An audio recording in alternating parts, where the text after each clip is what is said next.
From the depths of prophecy, a guiding star rose over the kingdom of Bhutan. It charted a course, not by conquest, but by compassion, illuminating a path where the true measure of a nation is the happiness of its people. This is the story of our king, the King Jigme Singye Wangchuck. Today we're journeying to the heart of the Himalayas to explore the life of an extraordinary monarch. His Majesty King Jigme Singye Wangchuck, the fourth king of Bhutan. His story is not just one of royalty, but of visionary leadership, profound selflessness, and a revolutionary philosophy that challenged the world. Born on November 11, 1955, his arrival was foretold by a 17th-century saint, Turton Druk Dorji, who predicted that a male heir born in the male wood sheep year would bring unprecedented prosperity to Bhutan. This prophecy would prove to be incredibly accurate. After receiving a modern education in India, the UK, and at home, destiny called upon him far too soon. Many Bhutanese believe that His Majesty the Fourth Druk Gyalpo, as a manifestation of Chenrezig, the Lord of Compassion. Following the sudden passing of his father, he ascended to the Golden Throne in 1972 at the tender age of 16, becoming the youngest monarch in the world. Imagine the weight of a nation resting on such young shoulders, but it was a responsibility he bore with a wisdom far beyond his years. His formal coronation took place on June 2, 1974, marking the official beginning of an era that would redefine Bhutan forever. Early in his reign, the young king made a declaration that would echo across the globe. He introduced the concept of gross national happiness, or GNH. His bold statement, "Gross national happiness is more important than gross national product," was a direct challenge to the world's focus on purely economic growth. This wasn't just a catchy phrase. It became the guiding principle of his nation.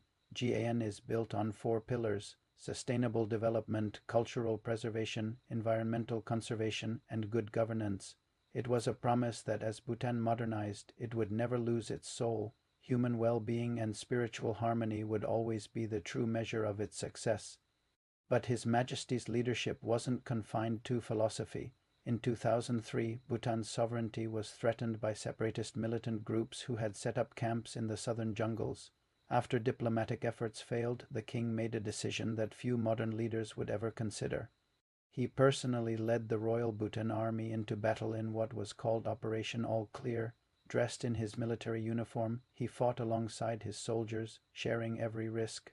This extraordinary act of courage secured Bhutanese borders and showed his unwavering commitment to his people's safety. He wasn't just a king who ruled from a palace. He was a king who led from the front line. Perhaps his most profound legacy, however, was his greatest gift to his people, the gift of democracy. As he approached his 50th birthday, having secured peace and prosperity, he made an announcement that stunned the world. He would abdicate his absolute power to usher in a parliamentary democracy.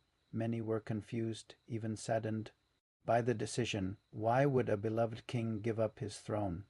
His response revealed the depth of his foresight. He explained that a true legacy must be built to last beyond one person. He said a king's duty is to prepare his nation for a time when it no longer needs his absolute rule. For decades he had been carefully laying the groundwork, decentralizing power and preparing his people for self-governance.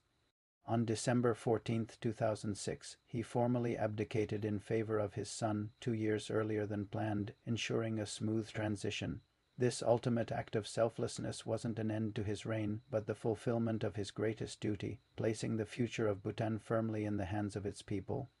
The story of the Fourth Druk Gyalpo, His Majesty Jigme Singye Wangchuck, is ultimately the story of a king's ultimate sacrifice. His voluntary abdication to gift us democracy was not an end, but a selfless act to secure our future. He gave us the blueprint for life, gross national happiness, and ensured its permanence by embedding its values of wisdom, compassion, and stability into our very constitution. His legacy is etched into every pristine forest, every cultural festival, and every smile of the Bhutanese people. We are a nation forever grateful to our warrior, our father, and the great fourth king, whose profound love for Bhutan continues to light our path forward. Thank you, my king.